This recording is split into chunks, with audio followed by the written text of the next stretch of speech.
everyone, this is योग माया and welcome back to my YouTube channel Let's Learn with योग माया। आज हम आपके लिए बहुत ही बेहतरीन सेशन लेके आए हैं। आज हम पिछले वीडियो में हमने पढ़ा था रिसर्च एप्टीट्यूड के बेसिक्स, उनके कैरेक्टरिस्टिक्स, रिसर्च के टाइप्स। तो आज हम जो सेशन लेके आए हैं उसमें हम डिस्कस करेंगे कुछ इम्पॉर्टेंट क्वेश्चंस को। ये क्वेश्चंस जो है रैंडम क्वेश्चंस नहीं है, प्रीवियस ईयर क्वेश्चंस हैं पेपर 1 के यूनिट 2 के रिसर्च एप्टीट्यूड को लेकर। आप जानते हैं कि मेरे यूजीसी नेट क्वालिफाई करने में प्रीवियस ईयर क्वेश्चंस मेरी स्ट्रैटेजी रही है। किसी भी एग्ज़ाम को पास करने में प्रीवियस ईयर क्वेश्चंस बहुत ही महत्वपूर्ण रहते हैं, क्योंकि वो आपको परीक्षा की प्रकृति को समझाने में मदद करते हैं। डेफिनेटली ये सेम क्वेश्चंस एग्ज़ाम में मे भी नहीं आने वाले हैं, बट क्वेश्चंस इसके इर्द गिर्द हो सकते हैं। रिसर्च एप्टीट्यूड से 5 क्वेश्चंस हर बार या मोर देन 5 भी पूछे जा सकते हैं पेपर 1 में। यूजीसी नेट का पेपर 1 कॉमन पेपर होता है 50 मार्क्स का, और जिसमें से 5 क्वेश्चंस मीन्स 10 मार्क्स आपके रिसर्च एप्टीट्यूड से पूछे जाते हैं। तो चलिए आज के सेशन को बिना देर किए हुए शुरू करते हैं। आपके लिए बहुत हेल्पफुल होने वाला है। आपको अगर ये वीडियो पसंद आए तो लाइक बटन ज़रूर हिट कीजिएगा, चैनल को ज़रूर सब्सक्राइब करें, जिससे कि आपको मेरे चैनल का लाभ प्राप्त हो सके, और आगे की वीडियोस के नोटिफिकेशन प्राप्त करने के लिए बेल आइकन को ज़रूर प्रेस कर दें। आज के वीडियो को स्टार्ट करते हैं। आज का जो हमारा सेशन है वो है यूजीसी नेट पेपर 1 के 2nd यूनिट रिसर्च एप्टीट्यूड के प्रीवियस ईयर क्वेश्चंस, है ना। तो क्वेश्चन नंबर 1 इज क्रियात्मक शोध का अर्थ है। एक्शन रिसर्च मीन्स अनुदैर्घ्य शोध, लॉन्गिट्यूडनल रिसर्च, एक शोध जिसे किसी जरूरी समस्या के समाधान के लिए प्रारंभ किया गया है। थर्ड वन इज व्यवहारिक शोध, applied research. Fourth one is सामाजिक आर्थिक ध्येय से किया जाता है। तो जो है क्रियात्मक शोध, एक्शन रिसर्च क्या है, आप जानते हैं कि एक्शन रिसर्च एक साइकिल में होता है।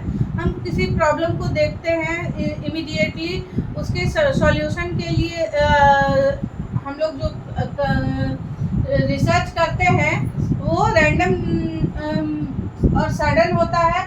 तो इसलिए वो एक्शन रिसर्च जो है क्या है, एक शोध है जिसे किसी ज़रूरी समस्या के समाधान के लिए प्रारंभ किया गया है। फर्स्ट क्वेश्चन का आंसर होगा बी, है ना। सेकेंड क्वेश्चन इज अनुसंधान में प्राथमिकता दी जाती है। अनुसंधान में किस चीज़ को प्राथमिकता दी जाती है? विश्वसनीयता को, प्रयोग को, वस्तुनिष्ठता को, उपयुक्त सभी को। तो आप जो है इसमें से सबसे ज़्यादा जो प्राथमिकता होती है अनुसंधान में वो दी जाती है प्रयोग को, एक्सपेरिमेंट को, क्योंकि जो है रिसर्च जो है फुल्ली साइंटिफिक है, इसलिए यह प्रयोगों पर आधारित है और इसमें प्रयोग को काफ़ी ज़्यादा प्राथमिकता दी जाती है।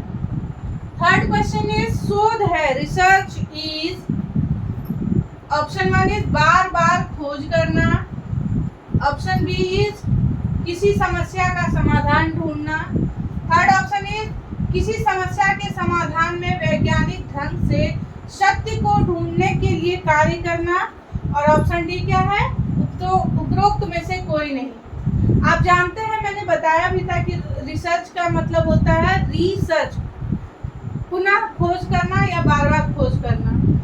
रिसर्च में किसी समस्या का समाधान भी ढूंढते हैं, राइट है, लेकिन किसी समस्या के समाधान में वैज्ञानिक ढंग से सत्य को ढूंढने के लिए कार्य करना, ये जो है सबसे क्लोजेस्ट है और सबसे ऑथेंटिक आंसर है।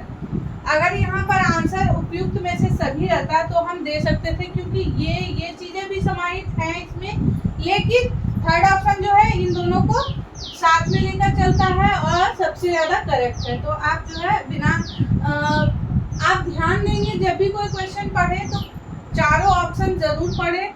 जो भी ऑप्शंस आपके दिए गए हैं सबको पढ़ने के बाद भी अपने आंसर तक पहुँचे। ये नहीं कि हाँ क्वेश्चन देखा बस देखा कि बार बार खोज करना, हाँ ये तो देखा हुआ है बस टिक दे दिया, ये नहीं करेंगे आप पहले सभी ऑप्शंस पढ़ेंगे, उसके बाद ही आंसर डिसाइड करेंगे। बहुत बार होता है कि हम लोग जल्दबाजी में ये लगा के आ गए, लेकिन पता चला कि इसके आगे भी बहुत चीज़ें थी जो हमने नहीं पढ़ी और हमने गलती कर दी। तो जो क्वेश्चंस इजी होते हैं बहुत बार हम उनमें मार्क्स खो देते हैं, आपको ये बिल्कुल नहीं करना है। ये गलतियाँ मैंने भी की है, लेकिन आपको नहीं करनी है ना। तो थर्ड क्वेश्चन का राइट ऑप्शन होगा सी। फोर्थ वन इज निम्न में से शोध प्रक्रिया प्रारंभ करने का प्रथम चरण कौन सा है।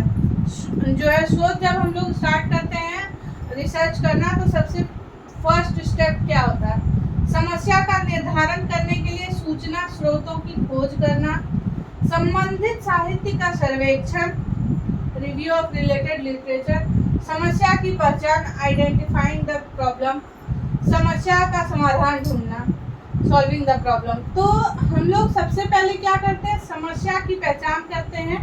समस्या की पहचान करते हैं तभी संबंधित साहित्य, review of related literature second part में होता है। तो राइट ऑप्शन होगा सी, समस्या की पहचान करना। समस्या का समाधान ढूंढना तो बिल्कुल नहीं, वो तो लास्ट होता है। तो राइट ऑप्शन सी, सबसे प्रथम चरण हो गया समस्या की पहचान करना। फिफ्थ क्वेश्चन इज निम्न चरों में से किसे परिमाणात्मक रूप में अभिव्यक्त नहीं किया जा सकता, है ना।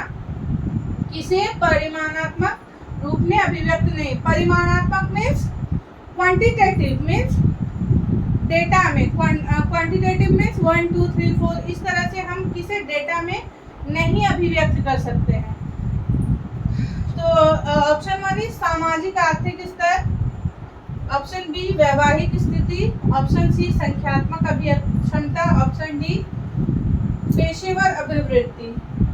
आप जैसे ही ऑप्शंस पढ़ेंगे में भी आप सोचें कि वैवाहिक स्थिति, इसे हम नहीं नाप सकते, लेकिन यहाँ भी वैवाहिक स्थिति अगर आपसे पूछा जाता है तो आप यस और नो में आंसर देंगे, 1 और 2 उसको हम इंडिकेट करके उससे भी डेटा हम प्राप्त कर सकते हैं। सामाजिक आर्थिक स्तर तो प्राप्त कर ही सकते हैं इसका डेटा, संख्यात्मक अभिक्षमता इसका भी डेटा प्राप्त कर सकते हैं।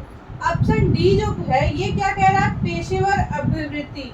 आप किसी का एटीट्यूड नहीं नाप सकते संख्या में कि जो है उसका मात्रात्मक क्या होगा। तो जो है मात्रात्मक अभिव्यक्ति किसकी नहीं हो सकती है, पेशेवर अभिवृत्ति की। फिफ्थ क्वेश्चन का राइट आंसर होगा डी। नेक्स्ट इज फेनोमेनोलॉजी शब्द किस प्रक्रिया से संबंधित है। पहला हो गया फेनोमेनोलॉजी, आप जब भी रिसर्च टाइप पढ़ेंगे तो आप फेनोमेनोलॉजी से जरूर अवगत होंगे। तो ये किससे रिलेटेड है, फर्स्ट ऑप्शन इज गुणात्मक शोध, क्वालिटेटिव रिसर्च, प्रसरण के विश्लेषण से, एनालिसिस ऑफ वेरिएंस, सहसंबंध के अध्ययन से, कोरिलेशन स्टडी, संभाव्यता के प्रतिचयन से। तो राइट ऑप्शन इज फेनोमेनोलॉजी क्या है, गुणात्मक शोध का एक प्रकार है। गुणात्मक शोध के 5 प्रकार हैं, जिसमें से एक जो है फेनोमेनोलॉजी भी है। सेवेंथ क्वेश्चन इज समाजमिति सोशियोग्राम तकनीक का प्रयोग किया जाता है। सोशियोमिति आपने पढ़ा होगा, समाजमिति किसमें प्रयोग किया जाता है। फर्स्ट ऑप्शन इज व्यावसायिक रुचि के अध्ययन से, पेशेवर क्षमता के अध्ययन से, मानवीय संबंध के अध्ययन से, एंड ऑप्शन डी इज उपलब्धि प्रेरणा के अध्ययन के लिए। तो जो है सोशियोमिति जो है मानवीय संबंध के अध्ययन के लिए उपयोग किया जाता है। जब भी हम मानवीय संबंध का स्टडी करते हैं तो हम सोशियोग्राम से करते हैं। Next one is question number 8, एक शोध पत्र शोध कार्य की रिपोर्ट है जिसका आधार है, यानी रिसर्च पेपर जो है उसका बेस क्या होता है, प्राथमिक डेटा, प्राइमरी डेटा, द्वितीयक data, secondary data, A and B दोनों, यानी प्राइमरी और सेकेंडरी दोनों डेटा। डी इज उपरोक्त में से कोई नहीं। तो the right option will be C, प्राथमिक डाटा और द्वितीयक डाटा दोनों जो है उसका आधार है शोध पत्र का। क्वेश्चन 9 इज एक परिकल्पना है, हाइपोथेसिस इज एक निश्चित और स्थापित खोज। बी, शोध प्रश्न का एक हिस्सा। सी, डेटा मूल्यांकन की रणनीति। डी, एक स्पष्टीकरण प्रदान करने वाला अस्थायी बयान। जो है एक निश्चित और स्थापित खोज तो बिल्कुल नहीं है, क्योंकि परिकल्पना जो है हम निर्मित करते हैं, ये खोज नहीं है। शोध प्रश्न का एक हिस्सा नहीं है यह।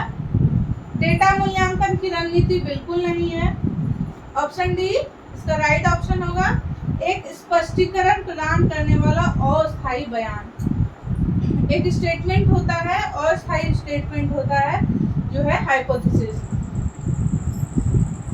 क्वेश्चन नंबर 10 और लास्ट क्वेश्चन जो है वो है, निम्न में से किस आधार पर जीन पियाजे ने मानव विकास के संज्ञानात्मक सिद्धांत दिया? है ना, जीन पियाजे द्वारा जो सिद्धांत दिया गया है, संज्ञानात्मक सिद्धांत, वो किस तरह के रिसर्च पर आधारित है?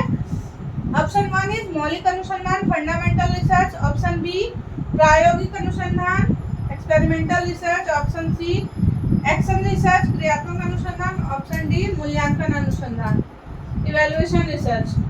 तो ये जो है संज्ञानात्मक सिद्धांत जो है वो है मौलिक अनुसंधान पर आधारित। तो ये सारे क्वेश्चंस हमने देखे। आप इन क्वेश्चंस को 2 बार जरूर देखें। आप बहुत बार होता है कि जो है अगर हम चीज़ों को एक बार देखते हैं और जब वो हमारे सामने आते हैं तो हम कंफ्यूज जाते हैं, लेकिन अगर आप 1-2 बार उसको रिपीट करेंगे तो आपका जो है नॉलेज स्थायी हो जाएगा। इसी तरह के और भी सेशंस मैं आपके साथ लेकर आऊँगी। अभी के लिए थैंक यू सो मच, मुझसे जुड़े रहने के लिए धन्यवाद। Thank you.